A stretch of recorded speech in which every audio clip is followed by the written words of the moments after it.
This is Eric Muadid, Muadid.com, January 3rd, 2009. Let's look at what the market is doing. Those of us who are short going into, I think, Friday's trade, got stopped out, and that's that. That's how you play the market. Um, you place a trade based on what you think might develop. If it goes against you, take a small loss and recoup. Now, the market had a strong close yesterday, and so now we have to play what's there. Now we are moving out of this sideways bearish channel, which is a strong indication that the market has lost this negative, bad taste right here. And so now my upside price target, if this move is legit, is to test this downward sloping price channel right here, somewhere around here, or maybe to test these highs around here, which would be around the 9,500 area. If this move is true, and if there's gonna be an inauguration rally. Now we see from the RSI, as we had talked about, the sentiment was consolidating over the last weeks going into the end of the year, and I was thinking we might resolve downward.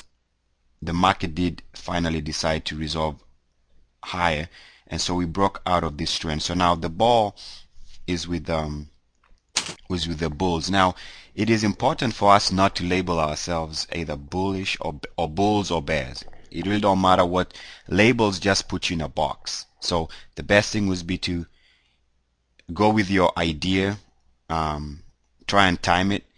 If you get stopped out with a tight stop, that's fine, and then reconsider your next move. But don't, the idea that somebody has to be either a bull or a bear is really unnecessary. All we are trying to do here is really make money, and not get too caught up with labels. So this chart does show the market wants to move higher, so we have to play that. Now, by the time we open Monday morning, I'll have probably another video with a focus on stock picks, what stocks we can play, and what to look for just in case this market is trying to fake us. Again, this is the Dow weekly chart, and we see it's moving out of a downward sloping weekly channel, so that's bullish for the market. Short term, we'll still have to contend with this RSI top lines here, but I think that's long-term view, so we can still play the daily view, which is a move out of recent formation. This is the Nasdaq 60-minute chart going back 6 months. We had this nice looking triangle. We broke out of that late Wednesday or New Year's Eve, and we followed through that with a nice trending day on Friday, which was yesterday. So right now this market wants to move higher with this move out of this price consolidation with this wedge. Now should we at some point break below this upward sloping line, then we can start questioning the rally. And for now, that's how we play the long side until we see evidence that this market is a little bit extended. Now, one of the things that I noticed is the RSI has not been this overboard for many months. Now that doesn't mean that now we have to sell off, but it just means that there's probably going to be a pullback. So if this rally is legit, we still need to see a small pullback, and then maybe we continue higher. For now, we play the upside knowing that the market's slightly extended and there might be a pullback around the corner. Now this is the NYSE daily chart. Again, we are moving out of this, and most charts will show this. Most indices on the long side will show this kind of formation where we are moving above the 50-day moving average, which is good. We are moving above the recent resistance around this level here. resistance around that level here, and we are also breaking above this price channel that was bearish. So we have this RSI, secondary RSI top lines, which is being violated to the upside. That's bullish. Now remember, we still remain in a bearish sentiment because the ultimate breakout point would be moving above this blue line, which coincides with the highs we made in 2007. So it's still too early to say that the bear market is over and that people can just buy and hold. I think at some point the bear market is going to be back at on some level. How strong it's going to be remains to be seen, but we still have to be cautious. Now, since June of last year, the MACD has not moved above zero, so it's doing that right now. So that's also a bullish development. If we look at the SPX, S&P 500 hourly chart, again we see just like the Nasdaq showing a nice wedge. We broke out of that, which is strong.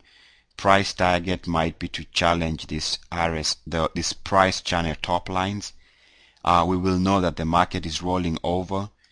It might take a while because it's going to have to break below this upward sloping line, and when it does that, whenever that is, then we'll know that the market might want to roll over. Now, for now, we play the upside because that's what is.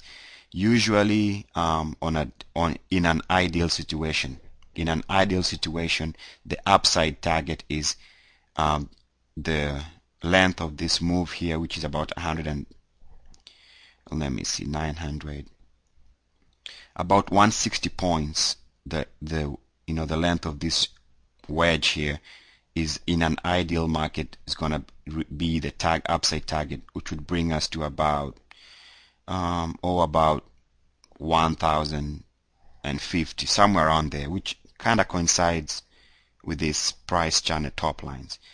So in the future, sometime if we get to these levels and we start stalling, then that would be the ideal time to get some conviction that the market is gonna head lower. So for now, we play the upside. Look for signs for a rollover. Don't be surprised if the surge is strong enough to take us to these levels here where we challenge these top lines. Also note again, this is the farthest the RSI has moved over 6 months on the hourly chart. So you see signs that there might be some pullback coming at any point. So don't rush in just now on the long side. Let's see whether we get a pullback, and then maybe we continue with this recent attempt to rally. Now, if it so happens that we roll over and back test this line and then head higher, then that would be an ideal point to go long. If we roll over, back test this breakout point and then move higher, that would be an ideal point to add on to a long position. By the way, one thing I need to kind of is right now, if I can get the right, we are working on a new version of our site. It's probably gonna be up and running here by the end of the weekend. But really, the reason why we've been working on a new version is because we have so many charts for you guys to to follow. And so what we did, we are using some kind of a different tree-like format where we've arranged all the charts in so everything is just one or two clicks away, as opposed to what we have right now. So like for example, if we look at we have the bull ETFs, and you can click on, like for example, the triple times large cap bull ETF, and you have your daily and hourly charts. Okay, you can close that and then go to the bear ETFs, and you'll have all the charts. For example, if we look at the TWM and actually the daily chart, let's click that and see what we get. So we have all these charts. We're trying to make the format where it's all the charts are accessible to you. Let me move that so we can look at what the chart's looking like. So this is the TWM inverse Russell 2000 iShares, and you can see that even this